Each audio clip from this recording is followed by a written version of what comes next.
and welcome back to episode 2 of my long-term world. Last episode we made this chicken shop. Production has been going very well. I have not finished the interior yet. Between these two episodes I have just done a bit of exploring.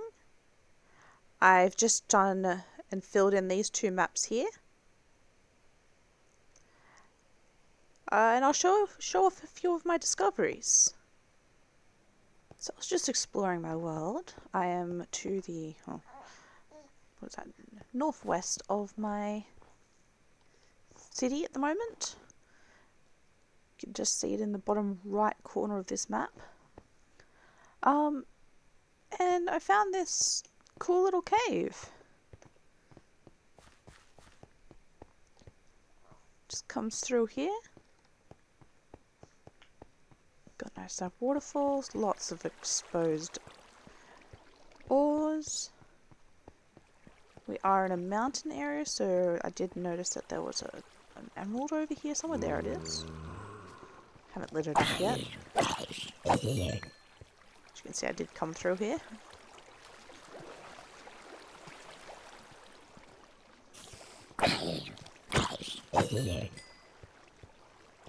Just comes up through here that you can see there's exposed area to the sky again there.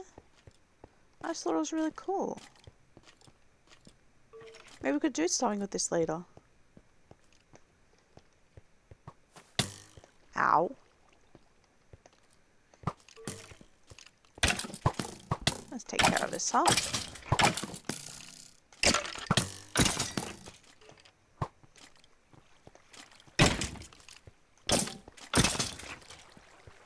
Okay. It's even got little waterfalls. How nice is that?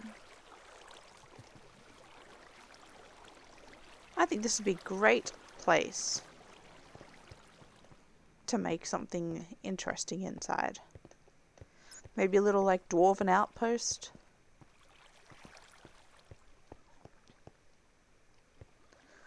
I'm gonna go through and collect a bunch of the ores. Let's actually eat.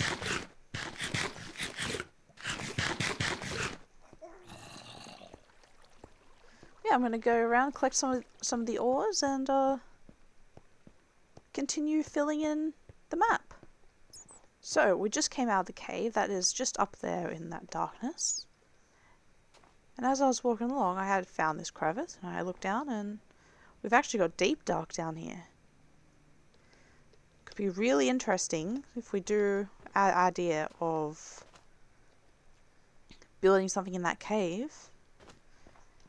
If we do dwarves digging down too deep, Lord of the Rings style, dug too deep and encountered something monstrous. It'd be really interesting if we had a city down there actually.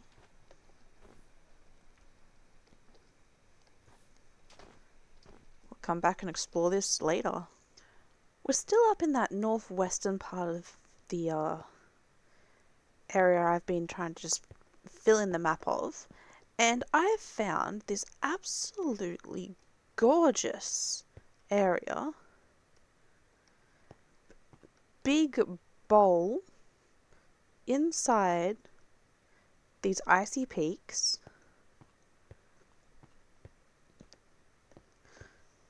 Got another section with stony peaks.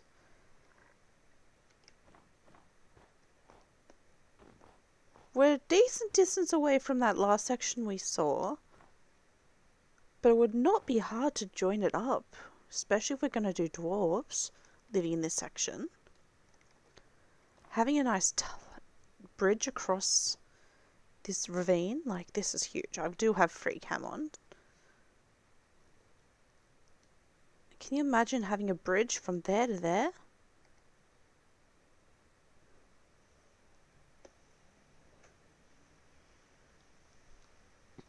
Look at this.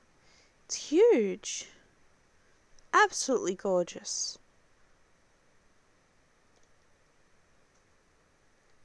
We have to include this in something. So now you've seen those, let's get on to today's stuff.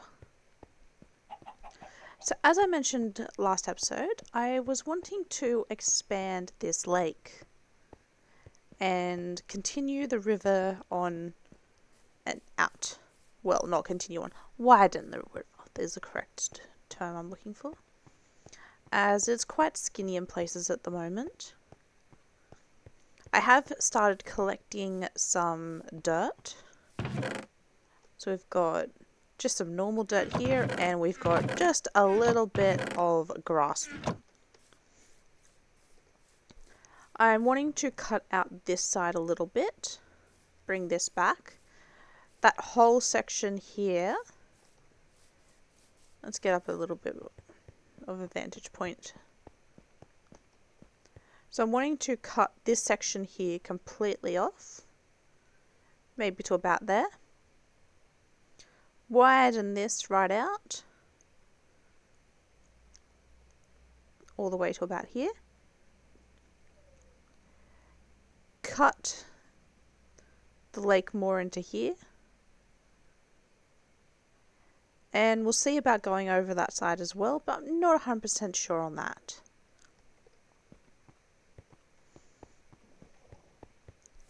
Let's get into it. Enjoy. A time lapse. So sadly the start of the time lapse footage didn't save, and the backup recording the whole day's worth of gameplay, making it about 5 hours long and spanning 2,000 blocks to the mountains.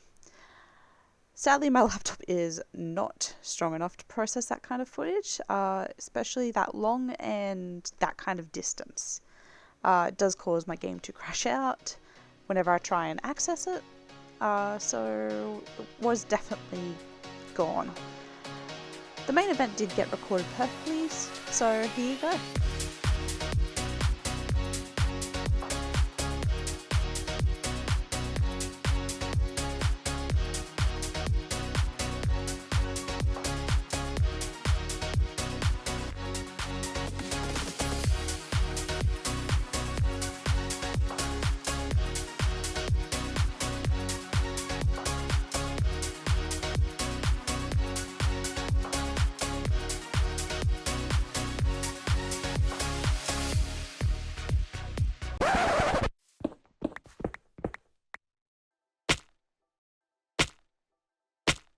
So I wasn't recording audio, but my reaction was kind of like this.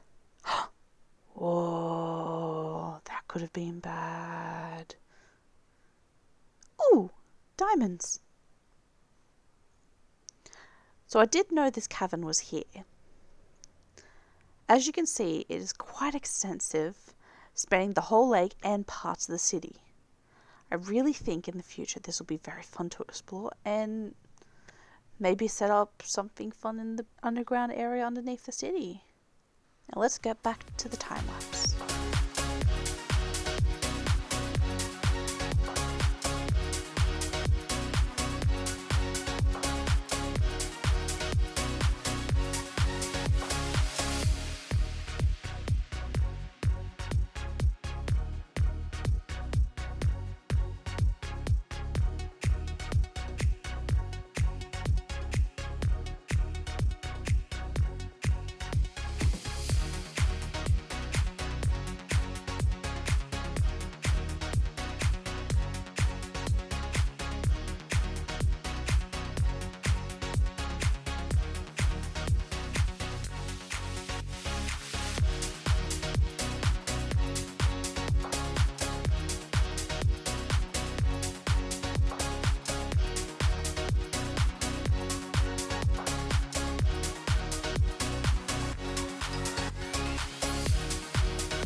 So as you can see, we made quite a bit of progress here.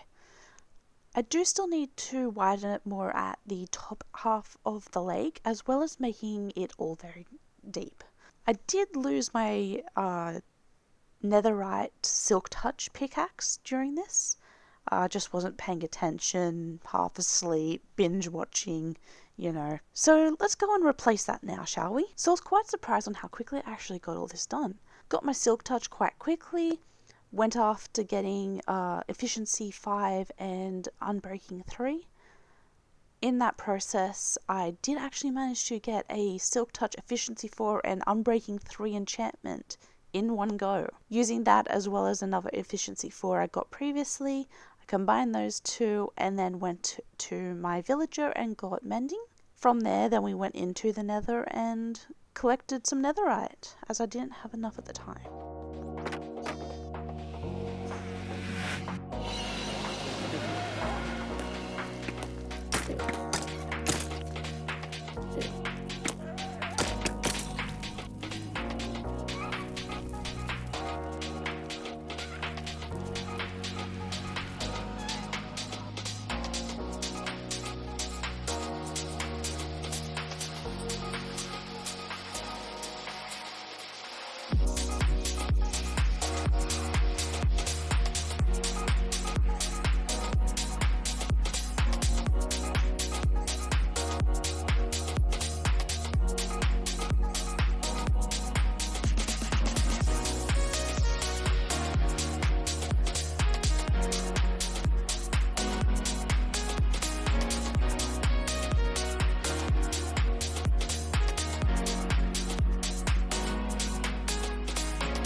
So this is the end of episode 2 of my long-term world Rosewood.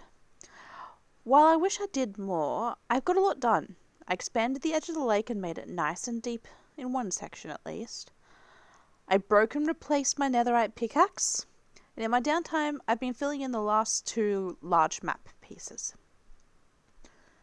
I'd have loved to make the lake completely finished, and I won't bore you with another full episode of that, but I will show off its progress as I work on it.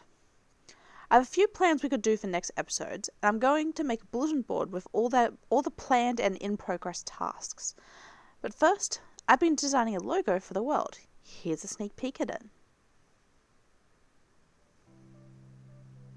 So that is that. Thank you for joining, and I hope to see you all next time. Bye bye.